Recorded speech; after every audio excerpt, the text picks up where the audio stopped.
Vamos a hablar de lo que dijo el Papa Francisco hace algunos días atrás en Italia, donde se reunió la cumbre del G7, este grupo de países desarrollados que, bueno, tuvo su cumbre allí en Italia. Lo invitaron al Papa, por primera vez un pontífice habló allí ante los presidentes de estos países y eligió como tema la inteligencia artificial, la necesidad de que haya allí un manejo ético, moral, humano para esta tecnología que cada vez está más metida en la cultura y en la vida cotidiana de todas las personas.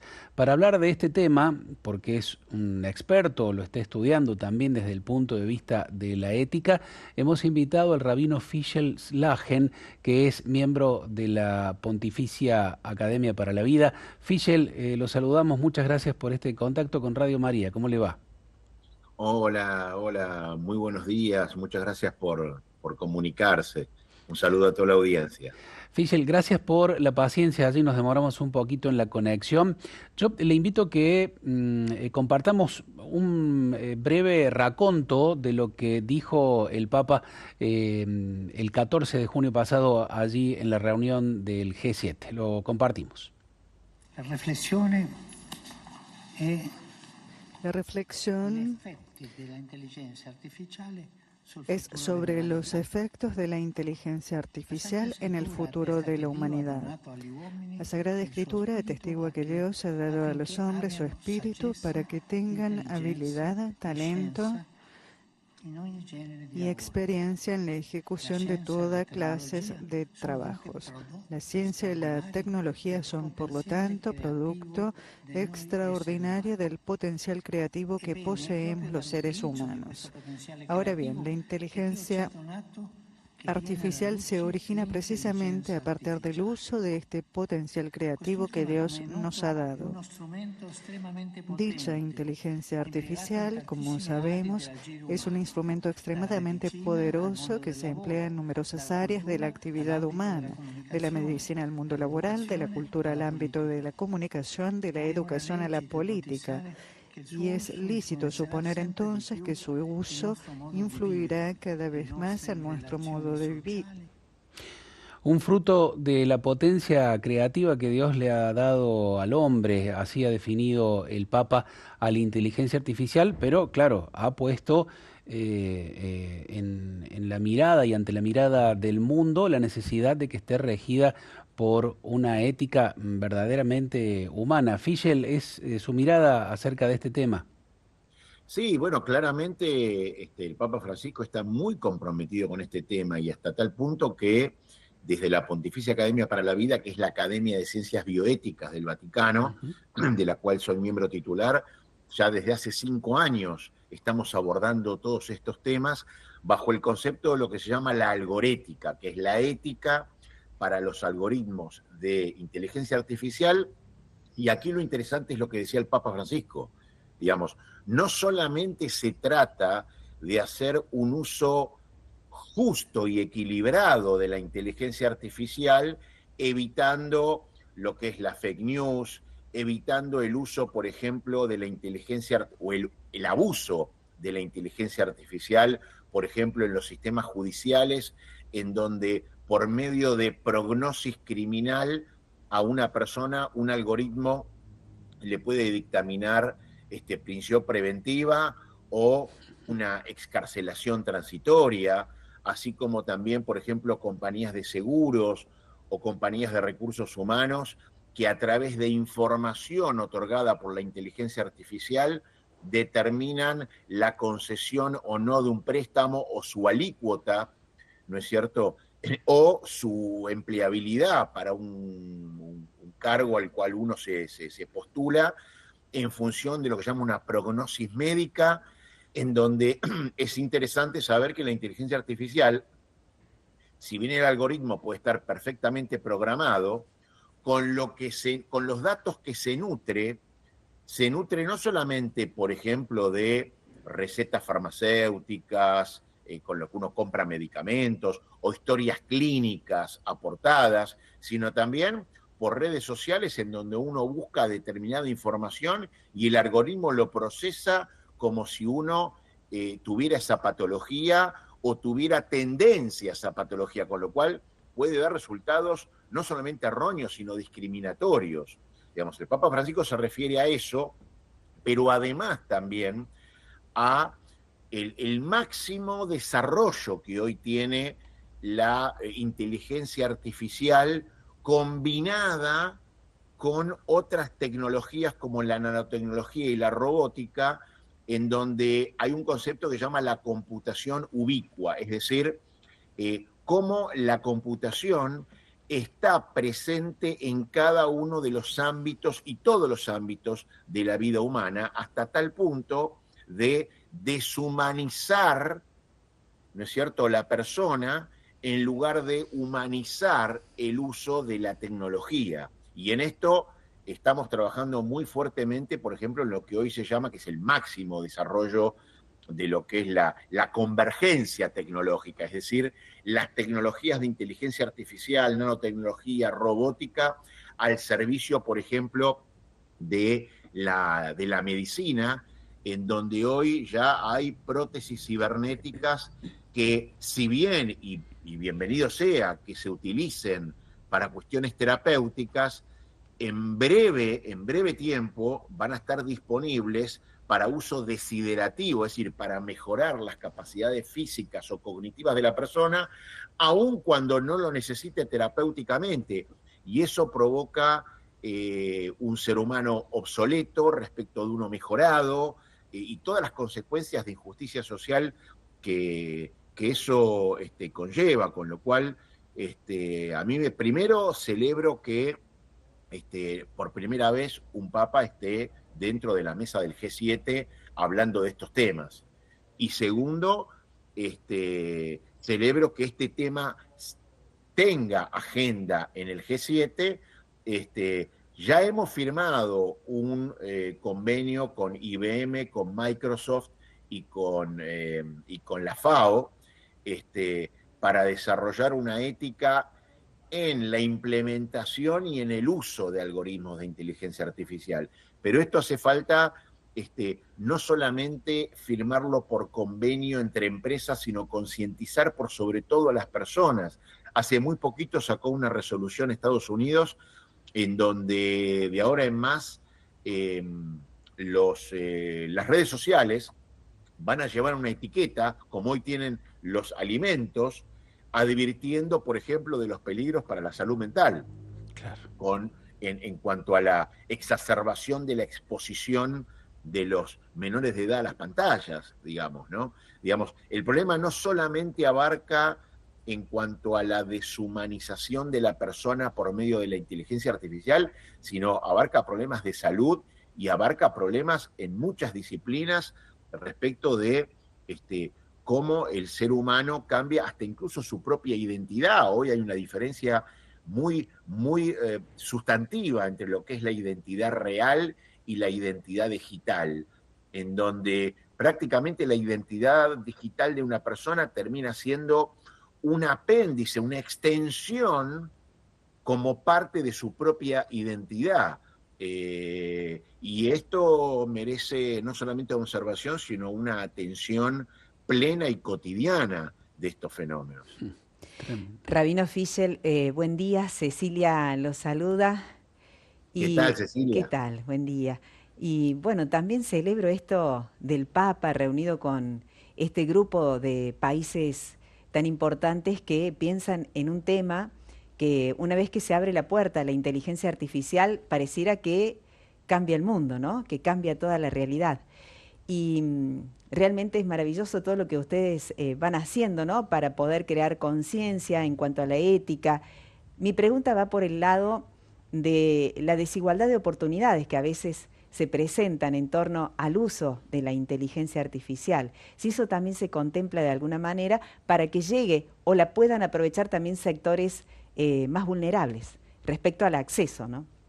Claro, totalmente, porque no solamente va a existir en la mala aplicación de la inteligencia artificial una especie de transhumanismo, aquello que pronostica Yuval Harari o Schmidhuber o Kurzweil, entre muchos otros, en donde van a haber personas que por sus recursos económicos van a poder acceder a determinadas mejoras físicas y mentales a través de la convergencia tecnológica, y eso provocando una mayor élite deportiva, laboral, social, respecto de un ser humano obsoleto que va a ser aquel quien no va a poder acceder a esas mejoras, sino que también, y mucho más básico, está el acceso, ya ni siquiera a esas mejoras, el acceso al buen uso de la inteligencia artificial por falta de conectividad, por falta de alfabetización digital, porque hoy acuérdense que el estándar de alfabetización no es solamente saber leer, escribir y operaciones básicas aritméticas o algebraicas, sino también la alfabetización. Hoy el estándar mínimo incluye la capacitación en sistemas de computación, en sistemas informáticos, manejar un Word, un Excel, el manejo de redes y de ciertas herramientas de Internet. Y eso, quien no tiene conectividad o quien está ocupado en satisfacer sus necesidades básicas, que es la de comer, no solamente no tiene recursos, sino que no tiene ni siquiera el tiempo para ello. Y eso es una desigualdad básica, o sea, ni siquiera ya hablando de la otra que recién estábamos mencionando, sino que en Argentina y en Latinoamérica existe, por ejemplo en África también y en la India, una desigualdad mucho más fundacional, ¿no es cierto? Que es la de gente que no solamente no está alfabetizada, sino que está todo el tiempo ocupado en satisfacer su necesidad básica de comer, y no tiene el recurso, ni tampoco el tiempo, ni la capacidad para esto. Por capacidad entiendo, digamos, capacidad cotidiana de dedicarse a estos temas, ¿no?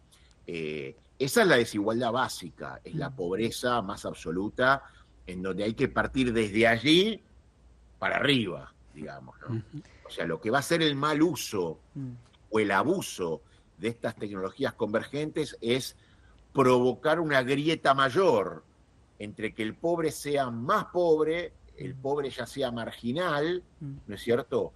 Y que el rico sea más rico todavía, con mayores privilegios. A eso es a lo que apuntamos para tratar de, y no solamente de hacer un buen uso de esta tecnología, sino también que sirva para que, digamos, la gobernanza no sea un juego de suma cero, en donde los que ganan una cosa es a través de la pérdida de otros, sino que sea un juego no de suma cero, en donde puedan ganar todos. Rabino Fischel, Cristian le saluda, ¿cómo le va? Buen día. El proceso de la inteligencia artificial ya está en marcha, no podemos detenerlo, esto sigue para adelante. Todos los esfuerzos que se están haciendo creo que son tendientes a acompañar, y ha aparecido varias veces esto de una regulación ética. Y en todo esto aparece como uno de los peligros, más allá de los entusiasmos que señalaba el Papa en su mensaje, también habló de riesgos y peligros, es de alguna manera, pareciera ser, la pérdida de la capacidad de decidir que le corresponde al ser humano. ¿Cómo se trabaja o cómo se puede trabajar o qué criterios hay que tener de cuidados de regulación ética para que esta capacidad de decidir siga siendo humana? Es muy buena la pregunta. En principio sí, o sea, nadie pretende frenarlo. El único que pretendió, digamos, eufemísticamente o irónicamente frenarlo fue el propio Elon Musk, cuando dijo hay que parar durante un tiempo los desarrollos de inteligencia artificial porque ni nosotros sabemos a dónde vamos a llegar. Pero esto no se puede parar, ninguna tecnología y la ciencia no se puede parar, no se puede parar. Lo que sí hay que hacer es tratar de canalizar sus desarrollos hacia determinados objetivos. Además, la ciencia, la tecnología, no tiene axiología, ¿no? Se trata de desarrollar nuevo conocimiento o nuevas tecnologías, y la axiología está en cómo se aplica estos nuevos conocimientos. Ahí es donde entra la ética, ¿no es cierto? Ahora, La verdad es que la tecnología avanza muchísimo más rápido, pero sideralmente más rápido, que todo marco legal y también que todo marco ético.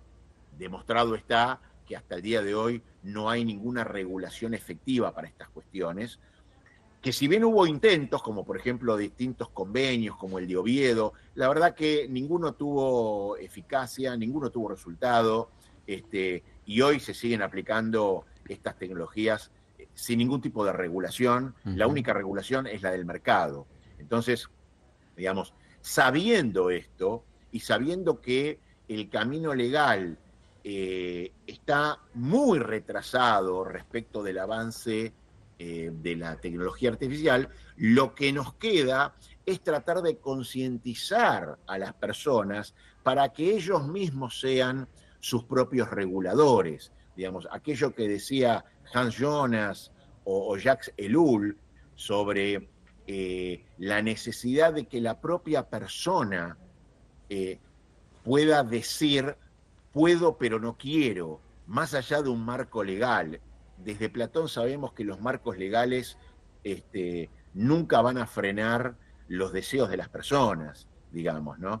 Y hoy más que nunca, hasta tal punto, y esto es congruente con lo que usted también decía, de que hoy por hoy ya se está lidiando con lo que se llaman los algoritmos morales, digamos, ¿no? Que en realidad, así como está mal llamada la inteligencia artificial, porque evidentemente son algoritmos, el algoritmo no es inteligencia porque no tiene conciencia, no hay una entidad psicofísica, pero se le llama inteligencia porque emula, ¿no es cierto?, la inteligencia humana.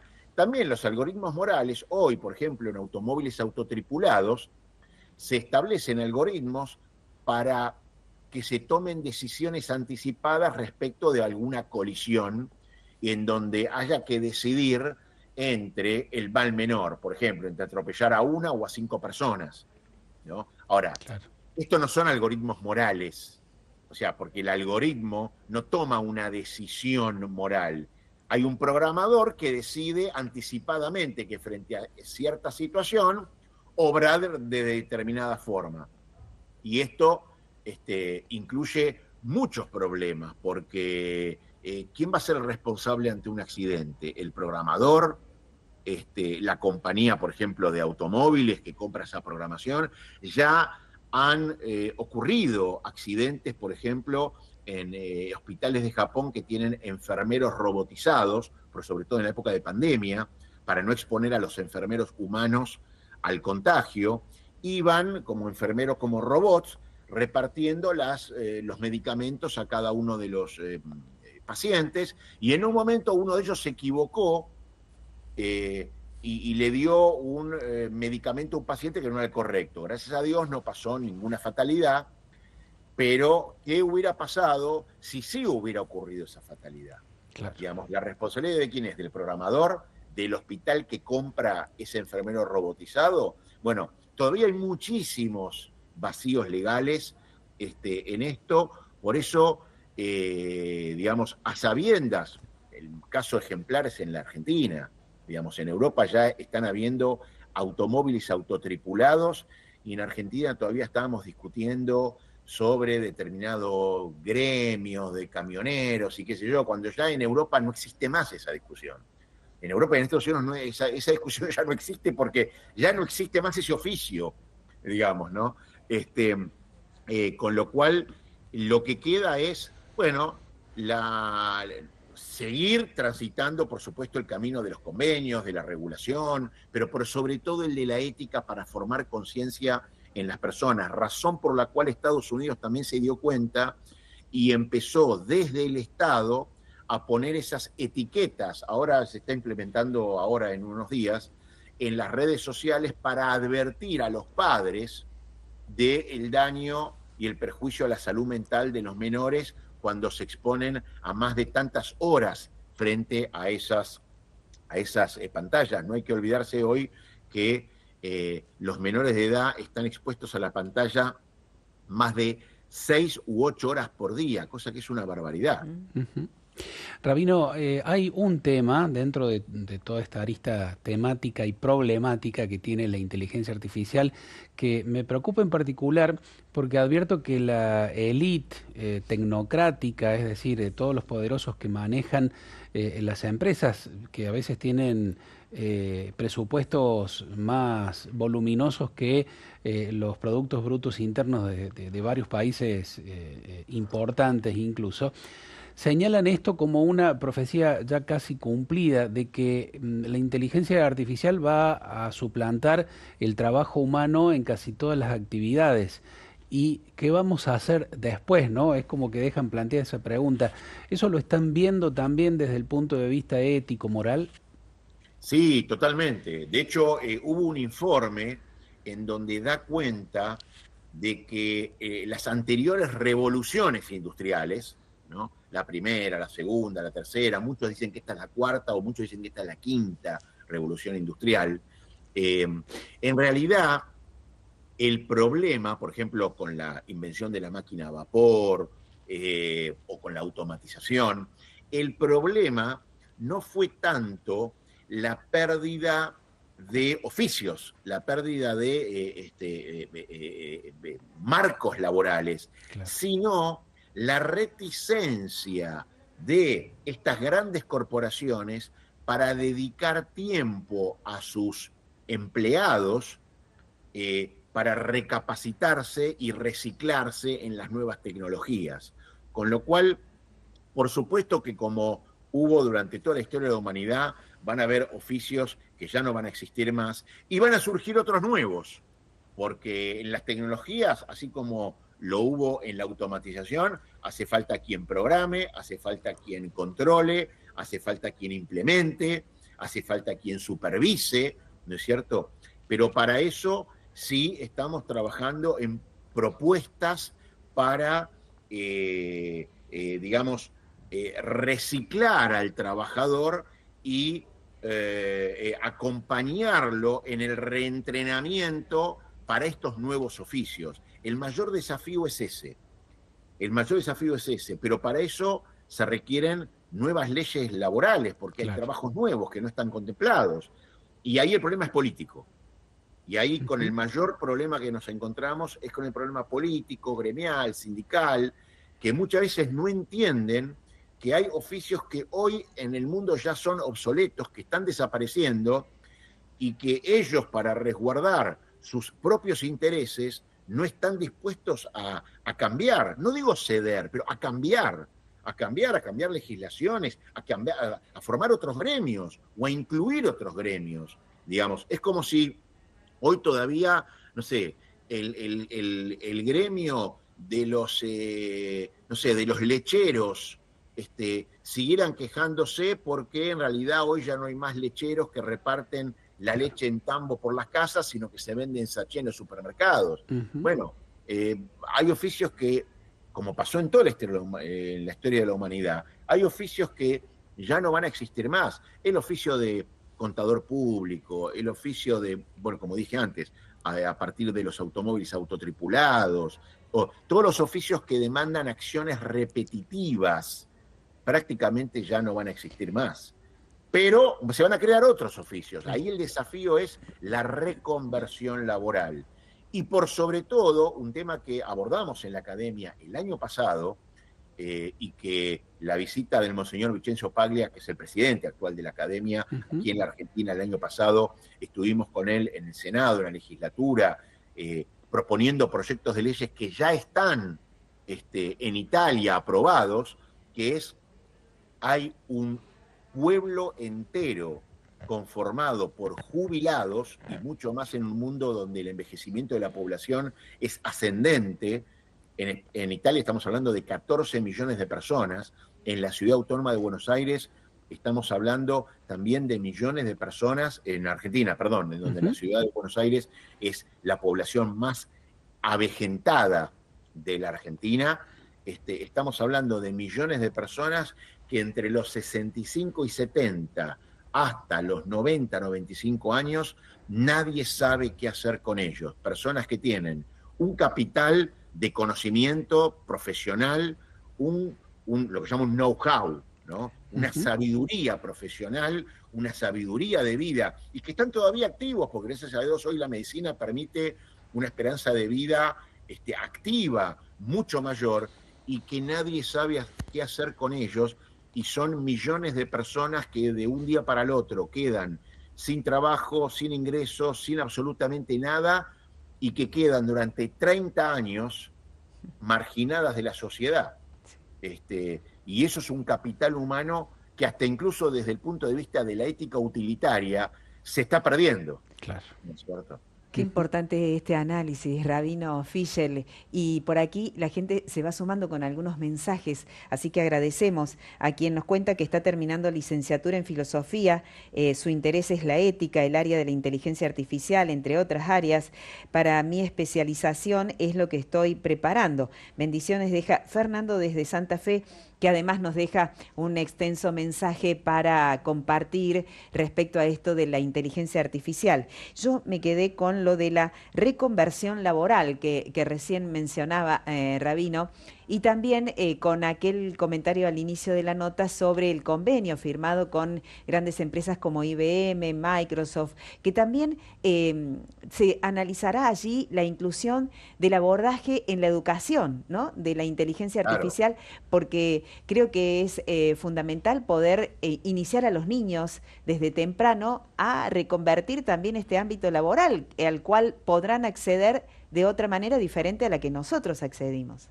Exactamente, y incluso el paradigma educativo también cambia, porque ante esta dinámica tan vertiginosa, en donde lo que se conoce hoy, mañana ya es obsoleto porque es inaplicable, la educación ya no es como estábamos nosotros en la primaria o en la secundaria, en donde estudiábamos exclusivamente contenidos.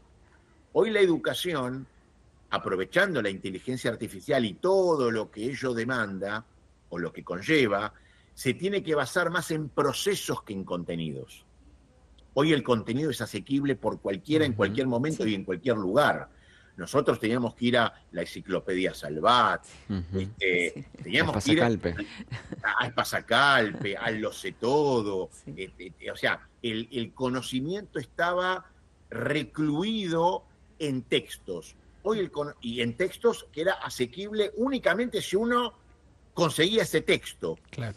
Hoy el texto o la información, el conocimiento, está en todos lados, ¿no? Lo que hoy no se conoce es tanto el proceso, por eso hoy la educación tiene que basarse en procesos más que en contenidos. Por supuesto que el contenido también, por supuesto que la persona tiene que saber historia, sumar, restar, pero los procesos hoy es lo que define si esa persona va a tener la autodidacta capacidad de poder por sí mismo reconvertirse y buscar nuevos horizontes, o se va a quedar con un contenido que es obsoleto y en cuanto el contenido pase ya de su aplicabilidad, él no va a tener esa herramienta para reconvertirse.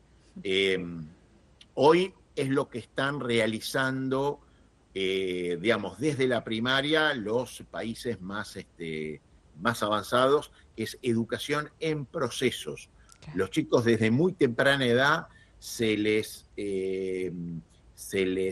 los educa para procesos. Claro. Y a través del proceso incorporar el contenido, pero el contenido es una variable del proceso, claro, no es el eje principal. Y esto es un cambio de paradigma. Esto directamente es un paradigma, claro. Por aquí, Rabino, la gente se va sumando, va haciendo su mirada.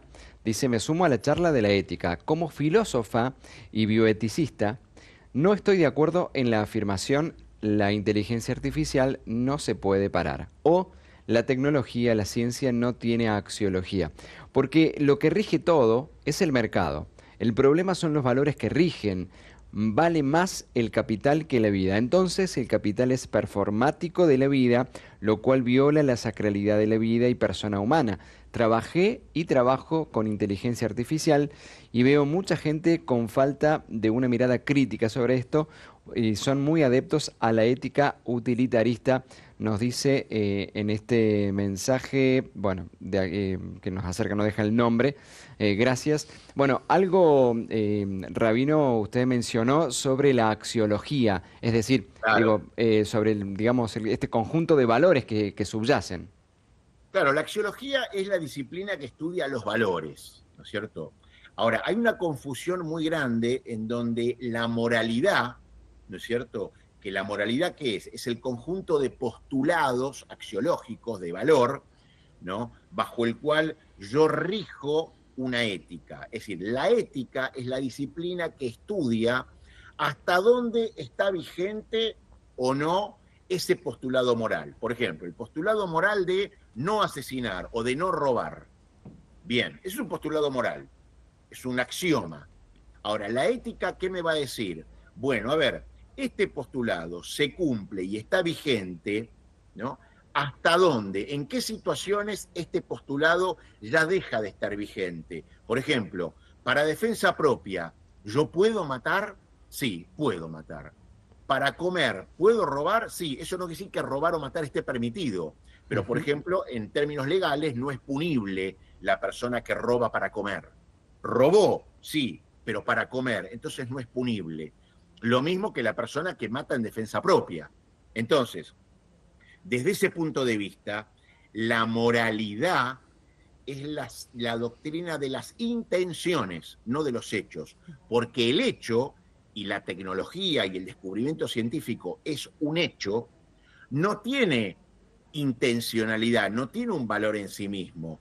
Imagínense, como dije recién, dos personas que cometen un homicidio a otras dos personas, ¿no? A y B matan a sus respectivas víctimas. Bien, nadie duda que cada uno de ellos mató a sus respectivas víctimas.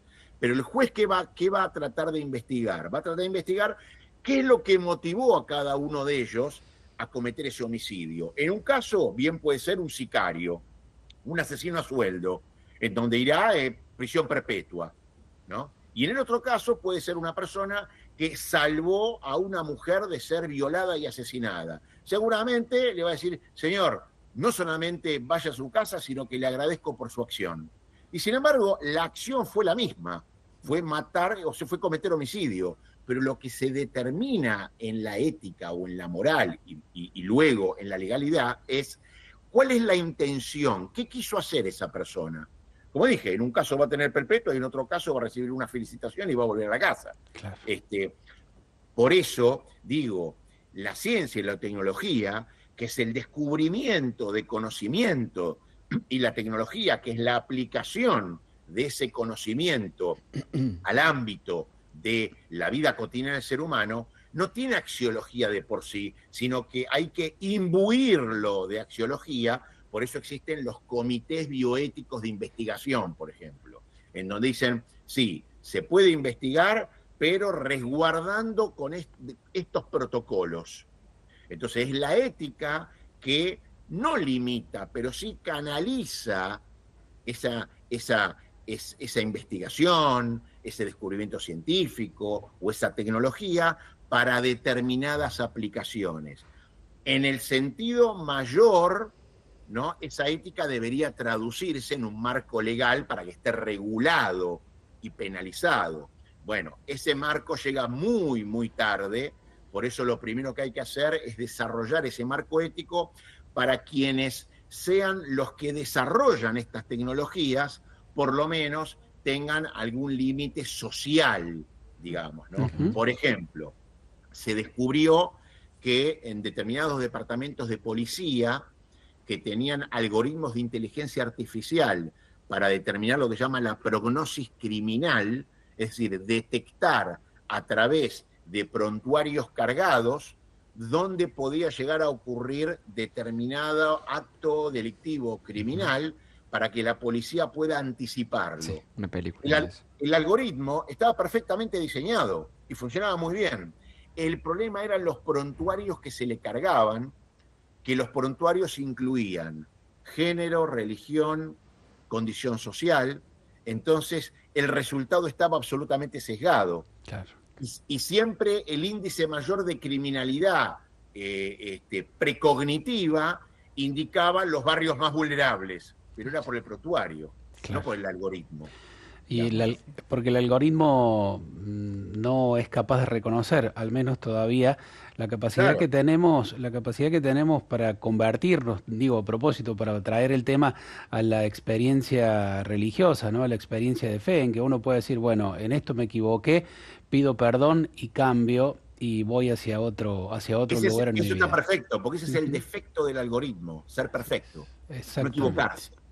Y si no se equivoca, no se equivoca porque no tiene errores, porque sigue exactamente lo que uno le programa, esa es la demostración de que no tiene conciencia, no Ujú. tiene Exacto. una realidad No hay psíquica. libertad tampoco. Exacto. Así Tampoco hay es. libertad, no hay libre Claro. albedrío, no hay libre albedrío, no hay moralidad. Simplemente es un programa en donde uno le dice, si pasa esto, que ocurra esto otro. Y punto, claro. A ver, el ejemplo que yo doy, que es el más sencillo, es el siguiente. Si yo agarro una calculadora, que de hecho ya es algo viejo una calculadora, salvo las graficadoras, es algo viejo ya una calculadora. Pero yo hago en una calculadora 1 más 1 y me da 2, la calculadora no está haciendo una operación algebraica. Ujú. La calculadora recibe un impulso de una tecla, otro de otra tercera, y en función de un programa que tiene, realiza operaciones fisicoquímicas electrónicas. Quien sabe que está haciendo una operación algebraica soy yo, que soy el usuario, que Claro. soy el que Claro. piensa e interpreta. Claro, esa es la diferencia más, digamos, figurativa entre inteligencia, que es lo que tiene el usuario, y cálculo, digamos, ¿no? Ujú. Es como confundirse semántica con sintaxis, ¿no es cierto? El cálculo no es pensamiento, es cálculo, pero no es pensamiento, tal cual. Y el conocimiento no migra del soporte biológico humano a un soporte electrónico. ¿Por qué? Porque no hay conciencia y la inteligencia está necesariamente vinculada a la conciencia, con lo cual si no hay conciencia no puede haber inteligencia. La máquina puede emular el comportamiento humano cuando juega al ajedrez o cuando diagnostica por imágenes, pero eso no quiere decir que sea un ser humano, ni que sea médico, ni que sea un ajedrecista. Lo que hace es operar la mayor cantidad de posibilidades en un tiempo infinitamente menor que el ser humano, pero eso no quiere decir pensar, eso es cálculo, claro. Fischel, cada vez que lo convocamos nos quedamos pensando y con ganas de seguir haciendo preguntas y reflexionando sobre las respuestas. Así que le agradecemos mucho todo el tiempo, todo el trabajo que hay antes y después de este tiempo, ¿eh? Un abrazo grande. No, muchas gracias a ustedes, un saludo a toda la audiencia, un abrazo grande. Muchas Hasta gracias. luego. Saludos. Realmente pensaba con esto cuán necesario va a ser reformular la educación que recibimos para... me venía el título este que en alguna oportunidad hubo una materia, algo así como educación para la vida, una cosa así.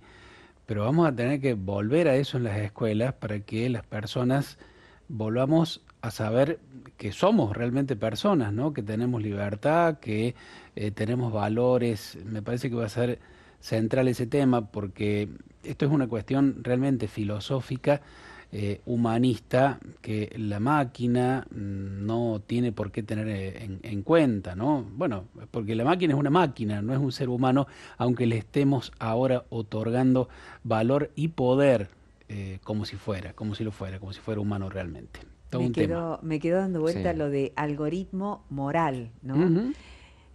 Algo desafiante, ¿no? Porque son cargados por seres humanos todo esto, ¿no? Tal cual, Mm, con sus respectivos sesgos, ¿no? claro. Esto que señalaba él, los sospechosos siempre eran más sospechosos los de barrios pobres, los que vivían, por ejemplo, porque si veían los prontuarios, y hay que ver allí el trasfondo que eso tiene. Es decir, la inteligencia artificial que mira hacia el futuro tiene con ella un montón de problemas que vienen del pasado, porque finalmente somos los humanos los que decidimos estas cuestiones. Ojalá que no entreguemos ese poder de decisión para que siga siendo esto humano, pero humanos mejores también, ¿no? Exactamente, y en un mundo en donde la libertad supuestamente es el valor más supremo, se entrega todo a quien no es libre, que es la Ujú. inteligencia artificial. Así que Así esto es. va a parecer una paradoja.